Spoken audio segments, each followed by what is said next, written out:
আজকের পৃথিবীতে আছে ডেবিট কার্ড, ক্রেডিট কার্ড এবং স্মার্ট কার্ড। আর আমাদের বাস্তবতায় ফ্যামিলি কার্ড, কৃষক card, health card, gas card, তেল কার্ড, প্রেম কার্ড, ব্রেকআপ কার্ড, বউ কার্ড, জামে কার্ড। এখন আমার প্রশ্ন, এত কার্ডের মধ্যে আমরা মানুষ নিজেরাই নাকি কার্ড হয়ে যাই? আপনারা তামাশা করেন।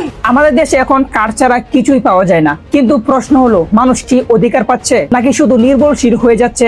আপনি ভিন্ন দেশে তাকান, আজ পৃথিবী এআই নিয়ে যুদ্ধ করছে। একটা কোম্পানি আর একটা কোম্পানিকে হারাচ্ছে এআই এর মাধ্যমে, একটা দেশ আর একটা দেশকে হারাচ্ছে টেকনোলজি দিয়ে। আর এখন তো রোবট মানুষের কাজ করছে, আর এখন এআই মানুষের চাকরি কাটছে। আর আমরা এখনো বিতর্ক করছি হারিকেন ভালো নাকি মোমবাতি ভালো। আপনারা তামাশা করেন। চীন এআই নিয়ে সুপার কম্পিউটার বানাচ্ছে, আমেরিকা কোয়ান্টাম কম্পিউটিং নিয়ে কাজ করছে, আর বাংলাদেশ তরুণরা কেউ ফ্রিল্যান্সিং করছে, কেউ আবার এআই শিখতে চায়, কেউ রোবোটিক্স নিয়ে স্বপ্ন দেখে। কিন্তু বাস্তবতা হলো বিদ্যুৎ নেই, আমাদের দেশে হাই স্পিড ইন্টারনেট নেই। একটা ছেলে এআই এর ইঞ্জিনিয়ার হতে চায়, কিন্তু ল্যাপটপ চার্জ দেওয়ার বিদ্যুৎ নেই।